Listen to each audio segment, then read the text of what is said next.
Aujourd'hui, je vais parler de, well, one of those items that just doesn't get the love that it clearly deserves.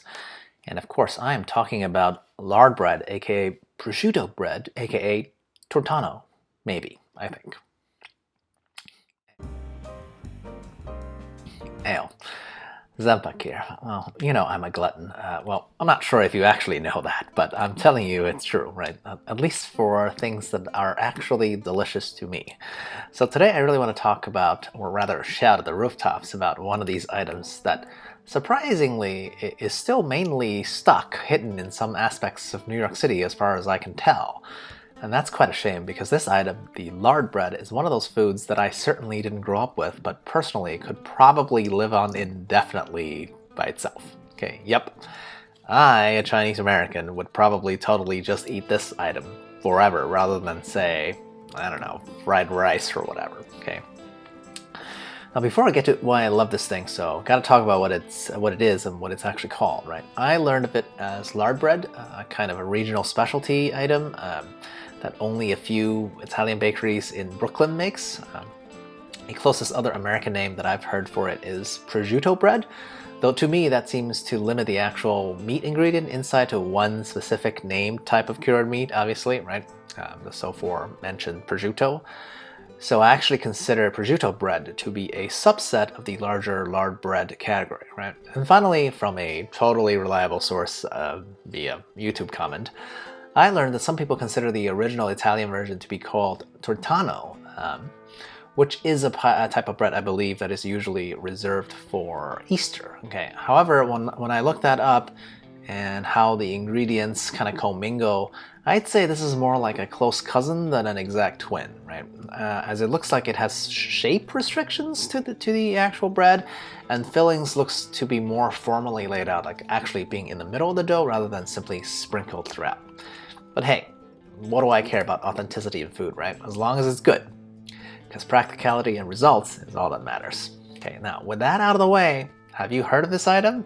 If yes, do you love it as much as I do, even before I tell you my reasons? If not, why not? Because if you don't love this item, I don't know if we can be friends. Anyway, comment, like, and all that jazz, or whatever. Now, on to my reasons, okay? Point number one. This lard bread is basically a delicious sandwich that's all rolled into one, right? In the form of a bread. That's how I can most easily describe it, okay? It's seasoned and savory bread with meat and cheese just kind of sprinkled throughout the whole loaf. I presume it's made with lard to be called lard bread, but honestly I have yet to try to make this on my own, but it just tastes like a really great hot sandwich, especially when it's right out of the oven, right? The ones that I've tried usually had like different kinds of meats in it, usually like Italian meats like salami or prosciutto, along with all the normal cheeses that Italian Americans enjoy, like provolone, right?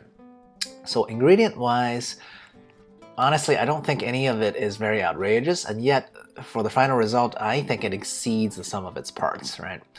Now, it circumvents a few problems to me of the normal sandwich, right? One, it's always hot because it's usually bought fresh out of the oven. Two, it doesn't have any of the pesky, useless vegetables in there, so that really only serves as filler. Three, it also avoids the classical sandwich problem of stuff falling out the edges while you're eating it. Because, you know, all the ingredients are literally already baked in, right? Whenever I look at the lard bread or think about it, I just think to myself, why didn't anyone think of this before? How is this thing not more popular? They are the only questions that I have when I fondly recall my experiences of eating this food, okay?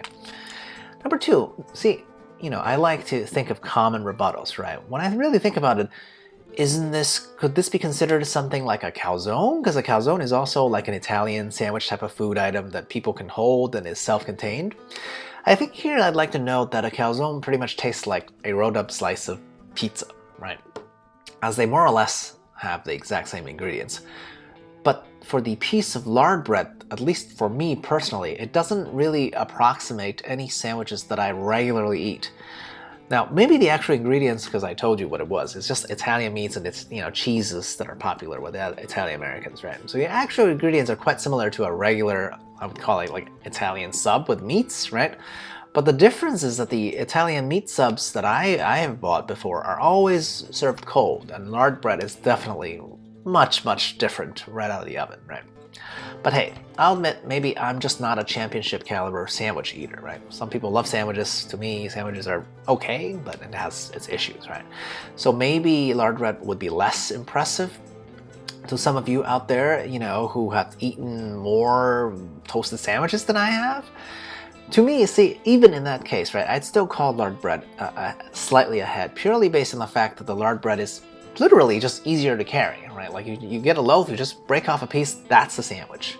Especially when compared to a sandwich of similar makeup, right? You could buy the lard bread in a large loaf and just break off pieces as you go. And that's the difference. You can't really carry along like anything longer than a foot long in terms of a sandwich and break off pieces as you go, right?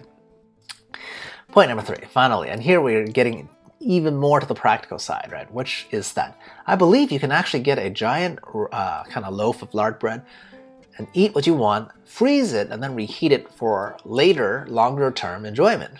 Now this is actually just mostly speculation on my part, as I've only heard of this being done. I haven't yet to try it myself, but you know, I'm always constantly interested in how food tastes as leftovers because 1, I don't believe in overindulging myself, generally speaking, and 2, I don't believe in wasting food just because as Americans we can. Okay, because I think that's terrifying. Just being wasteful, it's blasphemous to me, right? So I think theoretically this should check out because bread usually can be easily frozen and saved. The real test is whether it'll remain as good after, you know, the thawing process and reheating, right? To be honest, when I get my kitchen back, I will definitely be trying to make lard bread at some point. And I most likely, in the beginning, I will probably break my own fasting rules and just overindulge because I just love it so. But over time, as I get used to this item and get better at making it, eventually, maybe, I would guess maybe months, maybe years down the line, I will try the freeze method myself to see if it'll last, okay? So stay tuned for an update in the future. Anyway, I love practical foods that are not made with too many ingredients, and lard bread is like the perfect encapsulation of that, right? It's portable, it's self-contained, has all the savory goodness that I require. You know, now that I think about it, it also does remind me of like Chinese baos in a lot of ways, right? I guess baos, if you don't know, they have more versatility because you can change a filling, but the creation process is longer because you have to add in the additional step of making your own custom filling. Whereas compared to, let's say, lard bread, it's fairly easy to make to find all the seasoned cured Italian meats readily available, especially in the West, right? So we shall see whether it'll take me longer to make, you know, either of these items when compared against each other. Oh man, the idea of a bao versus lard bread contest. I think I must be very repressed cooking-wise because, you know, of my lack of a kitchen right now. Because all I'm doing is just daydreaming about flour products that I have, to be honest, zero expertise in making. But hey, I'm an optimist when it comes to things that I like, so you better believe that this whole bao versus lard bread contest is gonna happen at some point. Anyway, what's your idea of a relatively unknown food item that you think needs more love or more publicity? Do let me know in the comments below. You know, expand my horizons. I'm always here to learn. Till next time, alla prochaine.